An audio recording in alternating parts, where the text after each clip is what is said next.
Hello guys, ఎలా ఉన్నారు అందరూ? Welcome back to our channel time to travel.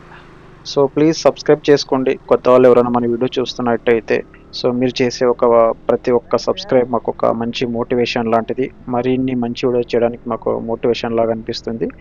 So ఇంకా లేట్ ఎందుకు, స్టార్ట్ చేద్దాం. సో మనమైతే ఇప్పుడు బెంగళూరు నుంచి శివన సముద్రం అని చెప్పేసి మంచి వాటర్ ఫాల్, బెంగళూరుకి అరౌండ్ ఒక 100 to 120 కిలోమీటర్స్ దూరంలో ఉంటుంది. సో అక్కడ వాటర్ ఫాల్స్ చాలా బాగుంటుందంట. సో మనమైతే ఇప్పుడు అక్కడికి వెళ్తున్నాం. సో ఈ వీడియోలో నేను వెళ్ళే జర్నీలో నేను దాని చరిత్ర, శివ సముద్ర ఎలాంటిది, ఎన్ని ఇయర్స్ కింద మనకు వచ్చింది అనేది దాని గురించి మొత్తం చెప్తాను. సో నెక్స్ట్ వీడియోలో మీకు అక్కడ శివ సముద్ర దగ్గర వాటర్ ఫాల్స్, ఆ లొకేషన్స్ అన్ని మీకు చూపిస్తాను. సో డెఫినెట్గా స్కిప్ చేయకుండా మొత్తం అయితే చూడండి. నెక్స్ట్ వీడియో అండి ఈ వీడియో. సో మనమైతే శివ సముద్రకు దగ్గర అవుతున్న కొద్దీ సో ప్రకృతి అందాలు మరింత పెరిగాయి. సో రోడ్డు పక్కన మీరు చూడొచ్చు, రెండు వైపులా చెట్లు, మధ్య మధ్యలో చిన్న గ్రామాలు, అండ్ ఇవన్నీ కలిపి ఒక అందమైన చిత్రంలో మనకు అనిపించాయి. సో మన జీవితంలో ఎన్నో విషయాల కోసం పరుగులు తీస్తుంటాం, కానీ ఇలాంటి ప్రయాణాలు కొన్ని క్షణాలు ఆగి ప్రకృతిని ఆస్వాదించమని గుర్తు చేస్తూ ఉంటాయి.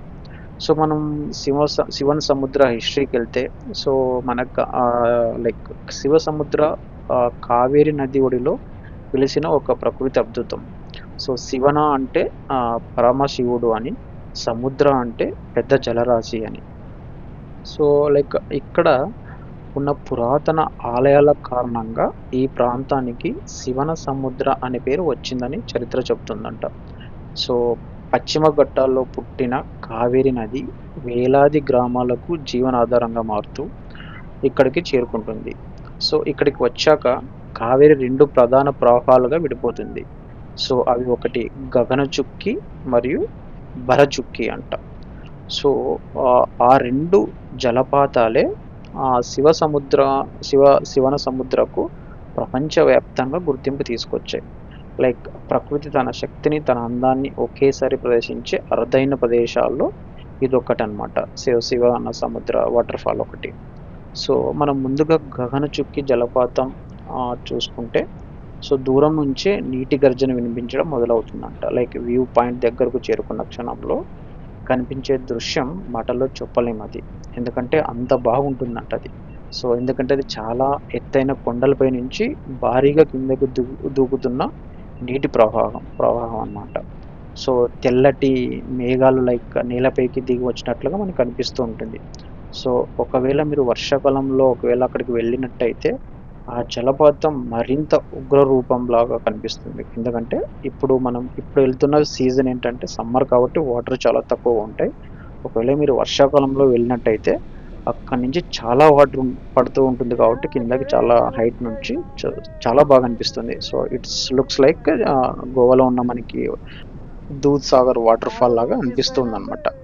సో ప్రతి సెకండ్కి లక్షల లీటర్ల నీరు కిందకి దూకుతూ ఉంటుంది. సో భూమి అంతా కంపిస్తున్నట్లుగా అనిపిస్తుంది. సో అక్కడ నిలబడి చూస్తే మనకు ప్రకృతి ముందు మనిషి ఎంత చిన్నవాడో కూడా మనకు అర్థమవుతుంది.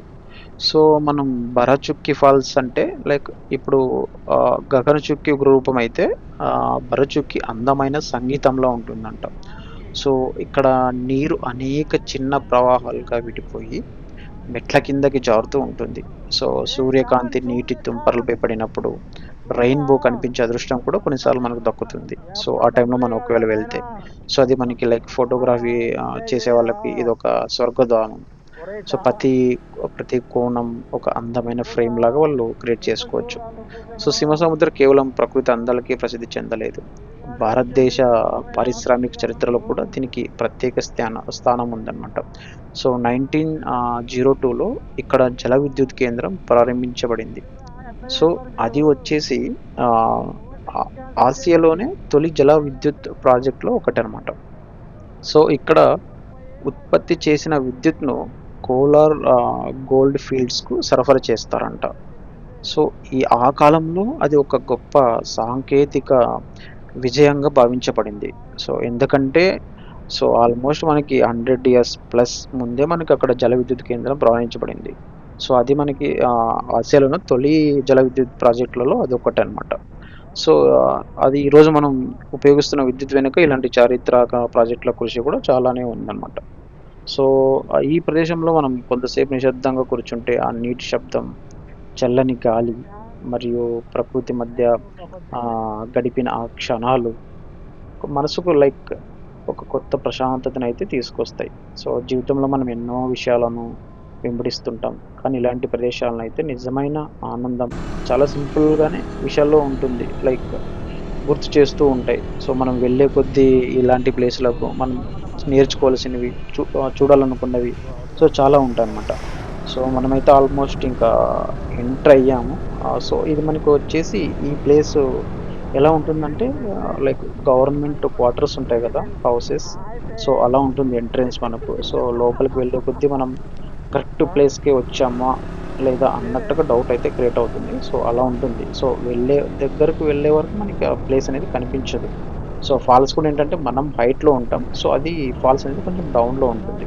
సో, దానివల్ల ఏంటంటే మనం మోర్ థింగ్ శివనసముద్ర ద్వీపం ఒకప్పుడు మైసూర్ కింగ్డమ్ కాలంలో వ్యూహాత్మక ప్రాంతంగా ఉండేదంట.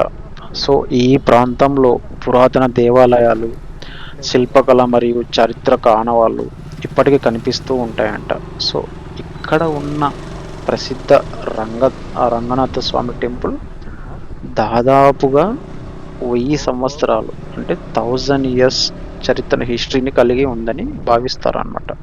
సో, ఆల్మోస్ట్ మనకు ఈ 1000 సంవత్సరాల చరిత్రను కలిగి ఉండడం అనేది చాలా గ్రేట్ అనమాట. మన ఇండియాలో ఈ రంగనాథ స్వామి టెంపుల్ అనేది. సో, ఈ దేవాలయం వైష్ణవ సాంప్రదాయంలో ఎంతో ప్రాముఖ్యత కలిగి ఉందంట. సో, అందుకే శివన సముద్ర కేవలం ప్రకృతి అందాలకే కాదు, ఆధ్యాత్మికతకు కూడా ఒక ముఖ్యమైన కేంద్రంగా నిలిచింది. సో, మనకు లైక్ ఇది మెయిన్‌గా మనం చూడాలనుకుంటే వర్షాకాలంలో అయితే శివన సముద్ర తన అసలు రూపాన్ని చూపిస్తుంది. మనకు వాటర్ ఎక్కువ తక్కువ కాబట్టి. సో, మనము ఒకవేళ ఈ ప్లేస్ చూడాలనుకుంటే జూన్ నుండి అక్టోబర్ వరకు కురిసే భారీ వర్షాలతో కావేరి ఉప్పొంగి ప్రవహిస్తుంది. సో, ఒకవేళ మీరు రావాలనుకుంటే ఆ సమయంలో మీరు వచ్చినట్టయితే మీరు ప్రతి సెకండ్‌కు కిందకి దూకుతూ భూమిని కనిపించేలా గర్జిస్తుందంట. సో, దూరం నుంచి వినిపించే ఆ నీటి శబ్దం, గాలిలో తేలియాడే ఆ నీటి తుంపర్లు మరియు పచ్చని కొండల మధ్య కనిపించే తెల్లటి జలపాతం. సో, ఇవి అన్నీ కలిసినప్పుడు ప్రకృతి తన గొప్ప కళాఖండాన్ని మనం అందించినట్లుగా అనిపిస్తుంది. సో, మనమైతే ఆల్మోస్ట్ ఇంకా రీచ్ అయిపోతున్నాం అక్కడికి.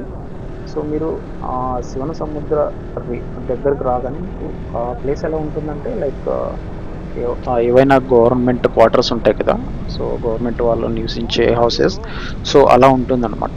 సో, మనకేంటంటే వెళ్ళే కొద్దీ మనం అరే! ఏమైనా రాంగ్ ప్లేస్‌కొచ్చామా అనే ఫీలింగ్ కలుగుతుంది. ఎందుకంటే అక్కడ ఉన్న ప్లేస్ అలాంటిది. సో, మనం హైట్‌లో ఉంటాం. వాటర్ ఫాల్ అనేది కొంచెం డౌన్‌లో ఉంటుంది. సో, మనం వెళ్ళే కొద్దీ మనకు అరే! కరెక్ట్ ప్లేస్‌కి వెళ్తున్నామా అనే డౌట్ మనకైతే క్రియేట్ అవుతూనే ఉంటుందన్నమాట. సో, మనం ఆల్మోస్ట్ మనకు దగ్గరికి రీచ్ అయిపోయాం. చూస్తున్నారుగా మీరు. సో, మనం వెళ్ళే చోటు ఎంత బాగుంది చూడండి అసలు. ఆ నేచర్ కానివ్వండి, ఆ చుట్టుపక్కల ట్రీస్ అసలు ఎంత కూల్‌గా ఉందంటే మేము యాక్చువల్లీ సమ్మర్‌లో వెళ్ళాం కదా! మా ఫ్రెండ్ గిరిబాబు కూడా ఏమన్నాడంటే తను అంటే మన ఆంధ్రాలో చాలా ఎండలు ఉంటాయి కాబట్టి తను ఇక్కడికొచ్చి అసలు నేను సమ్మర్‌లో ఎండాకాలంలో ఉన్నట్టే నాకైతే ఫీలింగ్ లేదు. ఇంకోటికి చలి పెడుతుంది ఇక్కడంతా. సో, మన ఆంధ్రాలో వచ్చేసి చాలా ఎండలు కదా! సో, అక్కడ ఉండేసి ఇక్కడికొచ్చేసరికి వాడికి చాలా ఇంకా ఎలా ఫీల్ అవుతున్నాడంటే వాడు ఏదో ఇంకా కూల్‌గా ఉన్నాను, చాలా మంచి ప్రదేశంలో ఉన్నాను అన్నట్టుగా ఫీల్ అవుతున్నాడు. సో, మనమైతే ఇంక వచ్చేసాం ఇక్కడికి. సో, నెక్స్ట్ వీడియోలో మీకు మొత్తం లొకేషన్స్ అన్నీ చూపిస్తాను. సో, ఎండింగ్ వరకైతే చూడండి. Please do subscribe and thanks for watching and please do support and please do share and comment and like.